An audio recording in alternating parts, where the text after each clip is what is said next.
It's actually in sleep, specifically REM sleep, the stage of sleep that we dream, where our brain is engaging in its own natural healing process to start to kind of go through, sift through, organize, make sense of, process, heal all of our memories, traumas, experiences, all the information that we get from the world around us, kind of that gets stored up in our brain. Dreaming is our time to kind of, our brain's time to kind of make sense of that. Because we are not sleeping, let alone dreaming, as much as we should, we have a backlog of stuff that needs to be healed that's just not getting healed.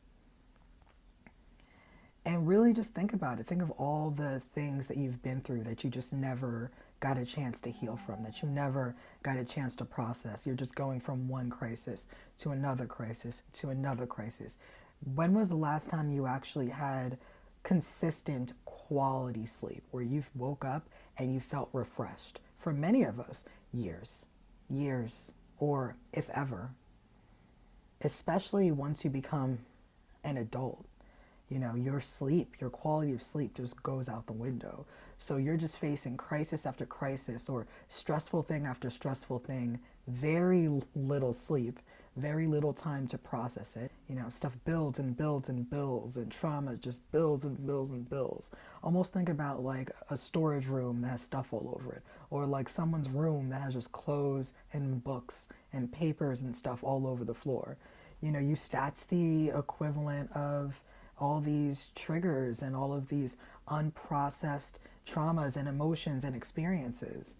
They keep coming up. The same patterns, the same behaviors, the same situations, the same emotions. What kind of society do we live in that we want a population that's kind of zonked out, that can't really focus on a lot of different things because they're just so tired and there's too many things going on right now that they just can't even.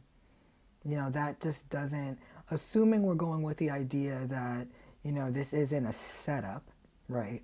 Assuming we're not going there, which it's really weird that we live in a society that values a burnt out, easily controlled, easily swayed population.